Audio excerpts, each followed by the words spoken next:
Okay, so that was The Times They Are Changin', and boy, is that song still as relevant today as it ever has been. And that's one of the great things about Bob Dylan, one of the great things about this record.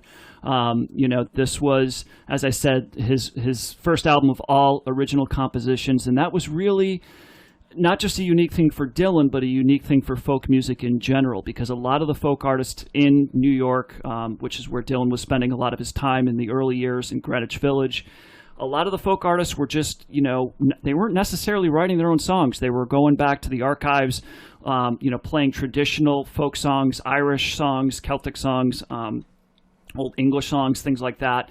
And so Dylan, when he really started branching out as a songwriter, particularly starting with the second album and leading into this record, that was really where he started to set himself apart from everybody else.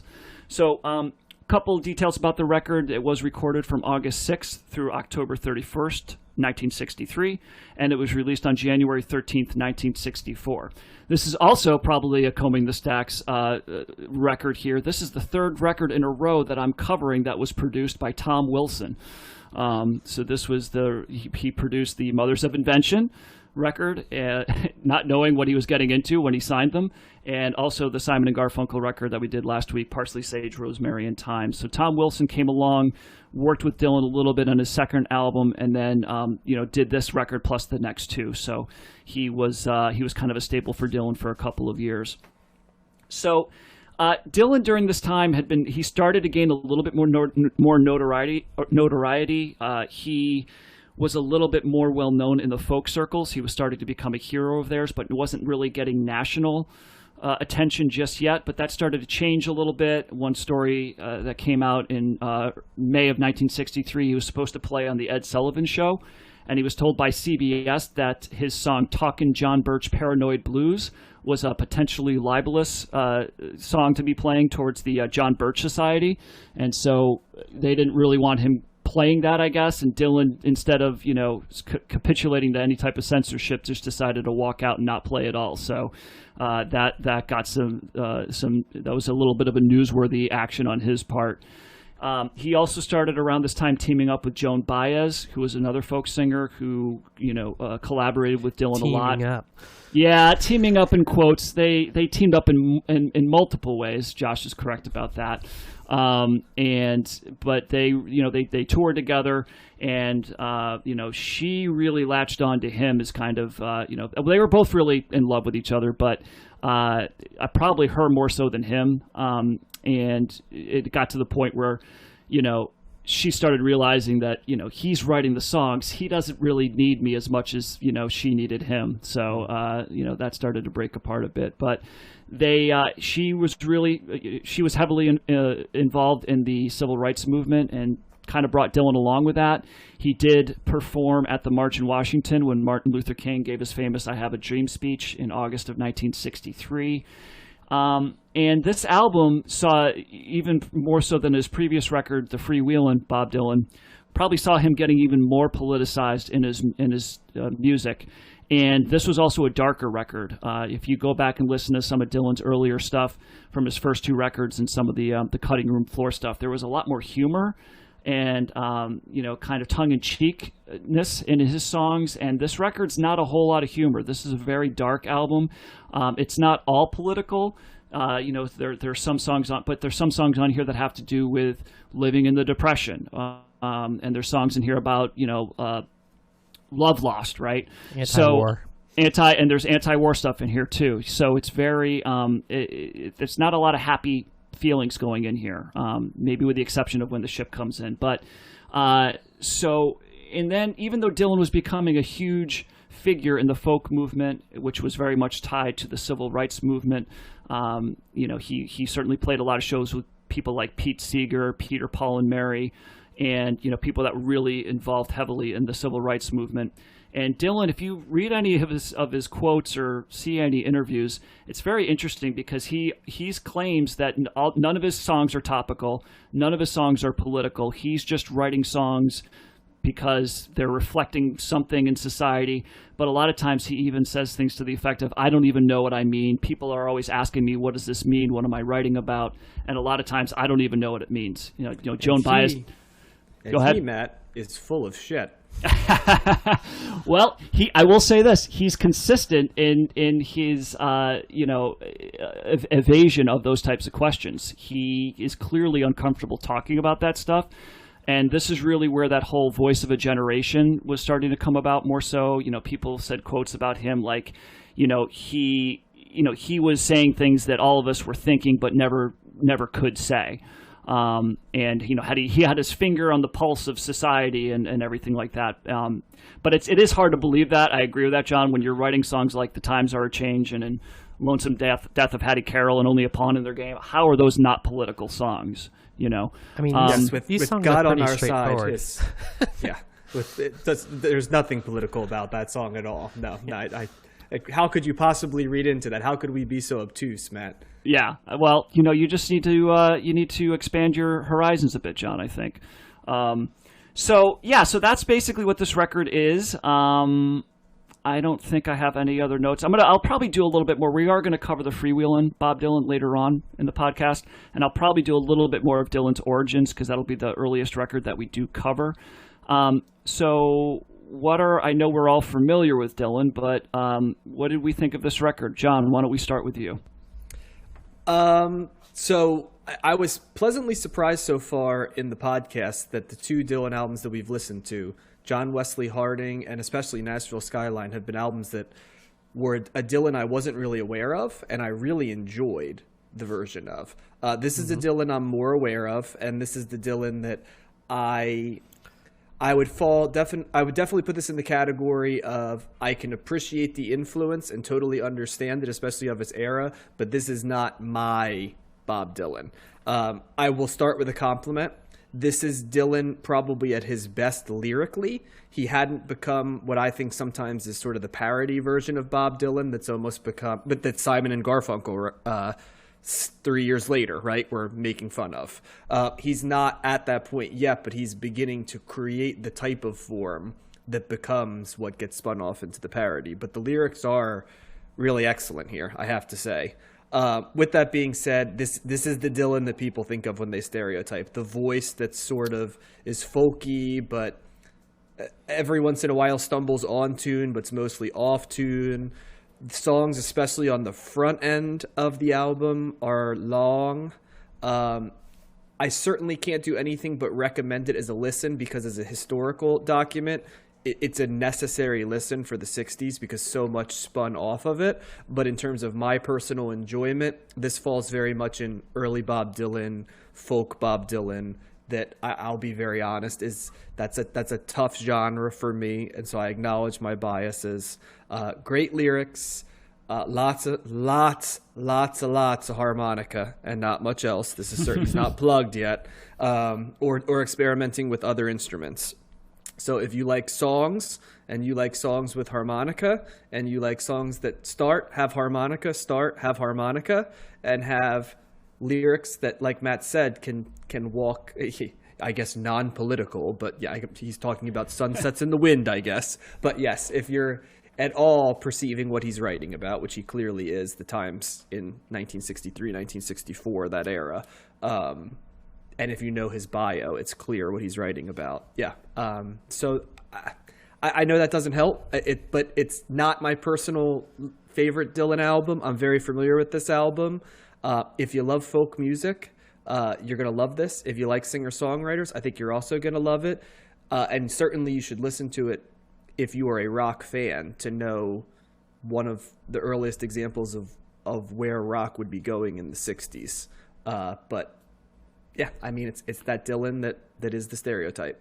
John, were there any particular songs that you might say this was on the side that I liked a little bit more versus ones that were like, I didn't like this one at all? My favorite two songs on this album were Only a Pawn in Their Game and When the Ship Comes In, were by far my two favorite songs. I also do like The Times They Are a Changin' as a song.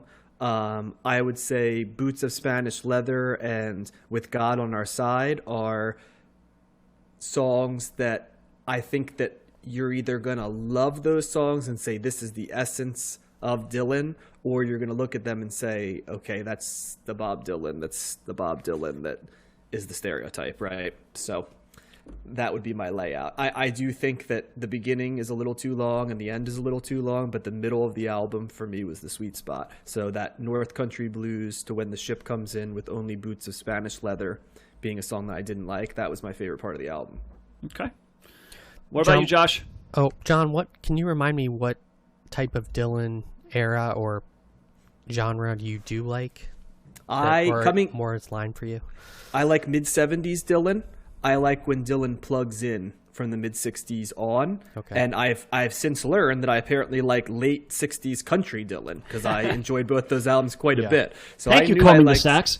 Yep. So I knew I liked plugged in Dylan in the mid-60s, and I knew that I liked, the late 60s Dylan. I know I love Blood on the Tracks. And in the 80s and 90s, Dylan's output was way more sporadic, but he would occasionally throw some stuff in to surprise you. But I also knew the hardest version of Dylan for me personally is folk singer Bob Dylan. But that's because I don't love Peter, Paul, and Mary. I don't love Joan Baez. It's just not my genre. And it, even compared to something like Fairport Convention that came later, which had a little bit more going on, this is a very straight version of folk that I do feel like you either like or you don't like. Got it. Well, I'm a little mixed on this album. I think individually these songs are all really great, but as an album, it felt a little long to me, and every song kind of started to blend into each other. I really like how Dylan is a storyteller on this album, and how each of the songs tells like this little complete story that you have to listen to, and you can get the whole beginning of the end.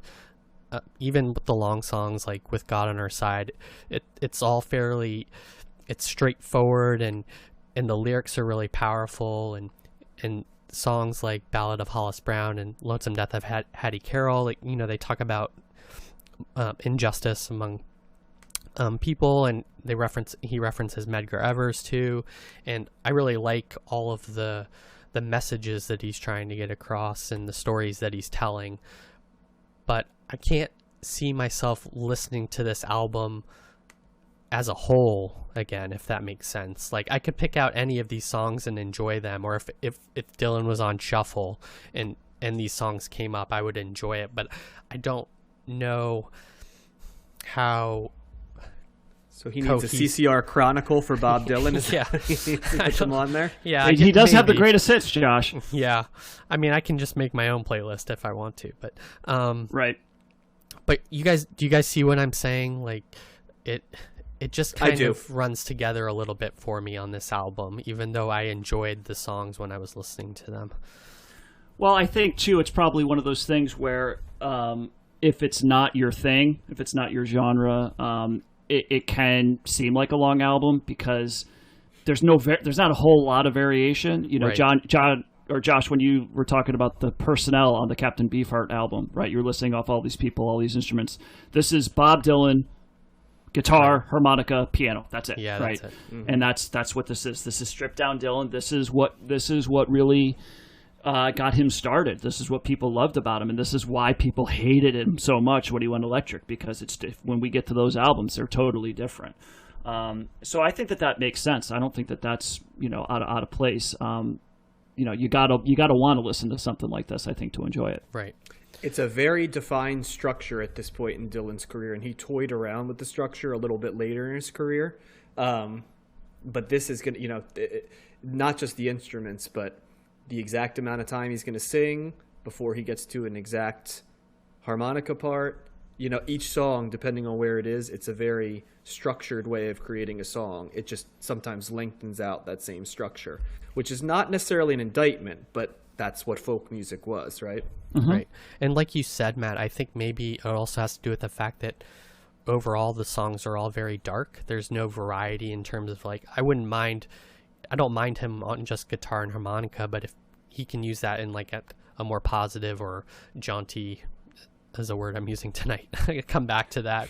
It's a good word. He could put a couple of upbeat songs. You want some more bangers, some Dylan bangers. Yeah, some toe tapping, Bob Dylan. So maybe that's it too. Yeah. Well, I mean, Some more bops, some Bob Dylan bops. Is that what you're looking for? Yeah. So full bias out here. I love this album. I love Bob Dylan.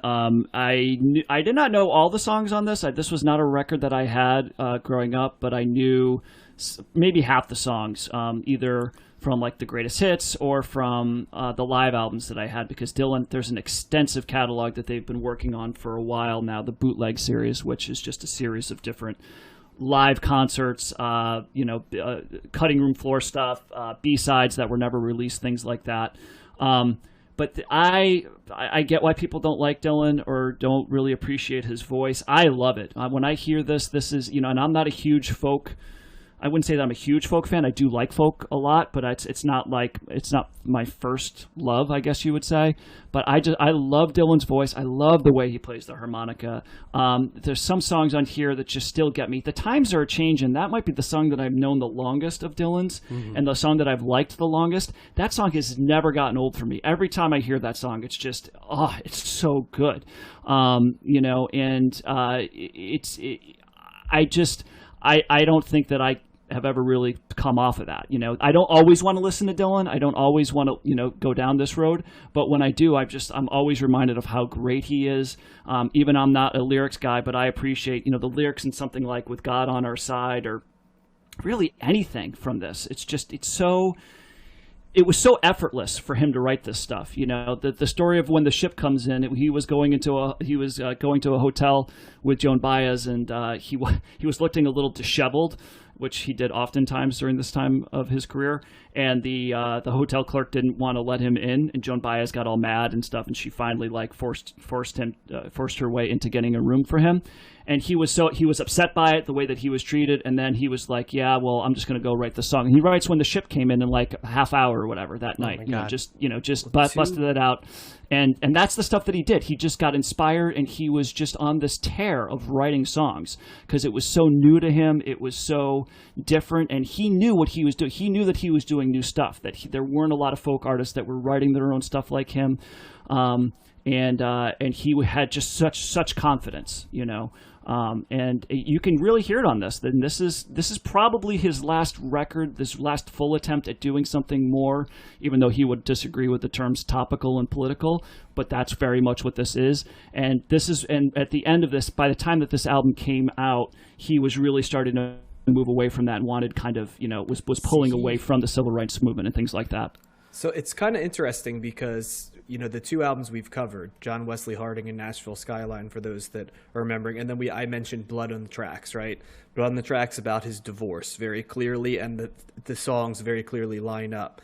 Nashville Skyline had a pretty clear idea of what he was writing about, a certain part of America. John Wesley Harding was a bunch of character sketches, right?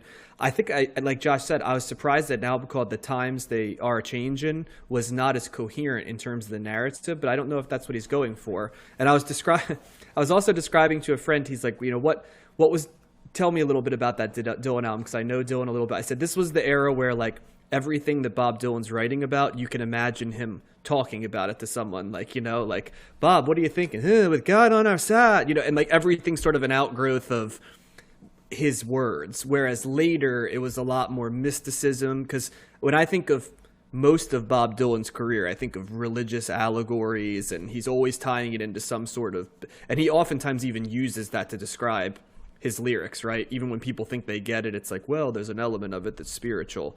But there's a lot less of that here. Even in a song like With God on Our Side, it's not as present. So it was interesting to me to see his lyrics more defined. And as I said earlier, I think that's the best part of this album, because he hadn't become the Dylan that almost went out of his way to become more obtuse, that, like Dewey Cox was, making fun of later, with the bizarre allegories and the word play. Like that's not here. And actually, I prefer this version lyrically of Dylan, even if I do not prefer the arrangement / the times they are changing, version of his singing, Yeah. There's no ambiguity on this album. It's very straightforward. Yeah. And I appreciate that, and I have no problem with his voice either. That's not something I've ever been bothered by. I am interested to see what the change to electric is like. I mean, I knew he changed to electric, and I've seen a bunch of Bob Dylan documentaries and stuff, but interesting to see how that plays into the chronology, when we discuss that album and see what a change it is from album to album. I'm pretty sure I can summarize that ahead of time for our listeners. Matt's going to say still really good, and I'm going to say better. And so I would probably say better too, but I still love this, and there's times where I really would much rather listen to this than the Electric Bob Dylan, just depending on my mood.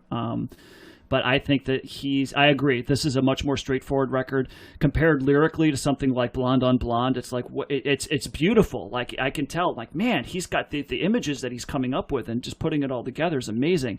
But what the heck is it? What's going on here? This is much more straightforward. And it's very powerful, with God on Our Side it's a very powerful song. All the political songs on here are just, He's more Woody Guthrie here than he is beat poet. Maybe that's a great way to put it, Matt. Because like when you're talking about the Blonde on Blonde, the people who love the lyrics, that's the beat poet style of lyric, right? And that's, for a lot of people, very profound, and for other people, kind of a caricature. Yeah, well, this doesn't sound like that at all. This is like Woody Guthrie straightforward songs. Yeah, like working class, disenfranchised people, definitely salt of the earth type of songs. Well, and that was who his idol was. When he came to New York, he went to go visit Woody Guthrie in the hospital, and that was the cool thing too at the time. Like Woody Guthrie, you couldn't find his records. Like he was just this mysterious guy that you would just see. You'd hear a song here or there, and you're like, "What is this?" And he was very much influenced by him, and he certainly took on the torch of Woody Guthrie. But then, yes, John, he did start hanging out with Allen Ginsberg and the Beats and stuff like that, and that was certainly influential for him. A few years later. And he still would keep those salt of the earth stories. He would just put them into that context. John Wesley Harding's a perfect example. Mm-hmm. If you look at the lyrics, it's a bunch of character sketches about people from a certain part of the country who are sort of hard scrabble or mythological figures, which is right out of the handbook of the Beats. And of course, he, like you said, Allen Ginsberg is kind of where he goes, whereas Jim Morrison is more Rod McEwen and those folks. But that it's all wraps together a little bit in less linear and more mystical and abstract in terms of it. That is not what this album is, and I think that might be why I appreciate it a little bit more. Matt, how was this album received, sales wise and pop critically? Sales wise, I don't have the numbers offhand, but it was very popular. I mean, the by this time in the folk circles, people loved him, and he was starting to get more notoriety. People were starting to he was starting to bring folk a little bit more to the mainstream, around this time. But at the same time, at the kind of the height of his, the folk part of Bob Dylan, he was starting again. Now I'm going to start moving away from that, So it was pretty well received. And if there was a Rolling Stone, I'm pretty sure it would have ranked at number 1 for the year, Matt. Probably, and it probably would have given the ideas that Bruce Springsteen had as a child as the number 2 album of 1964, I believe, would have been the top 2 choices. Well, those are really good ideas, though. I mean, you have to admit. But I think just in wrapping up a couple of other things here, the lyrics, the handwritten lyrics of the Times Are Changin' were sold at auction in New York in 2010 for $422,000. Whoa! So yeah. What do you do with that? Do you just display it in the main foyer? Do you post it on your Instagram and show people how cool you are? Yeah, where's that Instagram account? Or I could take a picture of it and then post it on my Instagram, and I could be just as cool. They're probably locked in a safe somewhere, realistically. Yeah. Do you think you buy that and you feel self-satisfied and you hang it up and you go, that's what I got, huh? I think you buy that because you have FU money and you have nothing else better to do. So of course, yes. Yeah. Mm-hmm. I hope it descends into a little vault at the end of the night in the person's house for safekeeping. Maybe they do it like after they hit the record hitting home run and you give the ball to McGuire. Maybe Dylan got the lyrics back. Who knows? Couple other things. The line from "With God on Our Side" where he talks about whether Judas Iscariot had God on his side inspired Tim Rice to write the lyrics of "Jesus Christ Superstar" from Judas's perspective. Oh, So interesting. he has got some theater cred there. And also, even though I mentioned earlier that this was the first Dylan album that had all originals, there was some controversy because the melody of With God on Our Side is pretty much identical to a traditional Irish folk song called The Merry Month of May, which was also used by an artist named Dominic Behan in his song The Patriot Game. And the opening verse is also very similar. So Behan kind of publicly criticized Dylan, saying that this was not an original composition, and he also later took the view that because of this, Dylan's entire body of work must be questioned, because if you do it once, you must be doing it other times as well. Dylan never really responded to that because I don't know, he probably didn't need to. Yeah. And then finally, The Lonesome Death of Hattie Carroll was based on a true story, and a lot of the stuff that he's talking about in that song actually did happen. And I was interested to learn a little bit about the guy William Zanzinger who essentially murdered Hattie Carroll. He did 6 months in jail for the crime. It was actually manslaughter, and the song Dylan says it was first-degree murder, but the charge was actually manslaughter. And the 6-month sentence was just short enough to prevent him from going to a federal penitentiary. So he got to only do light time, I guess you could say. And later on, he talked about the song, saying that, quote, "It was a total lie, and it actually had no effect upon my life." And but he did express scorn for Dylan, saying, quote, "He's a no-account son of a bitch. He's just like a scum of a scumbag of the earth. I should have sued him and put him in jail." It's always those folk singers that are so intense, aren't they?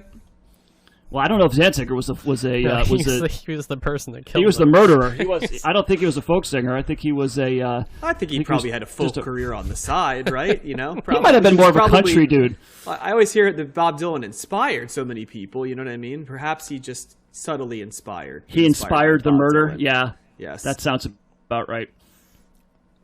So that's Dylan. We're gonna fear not. We're gonna be covering Bob Dylan many, many, many more times. So we'll go more into the history and the future of Dylan in later episodes.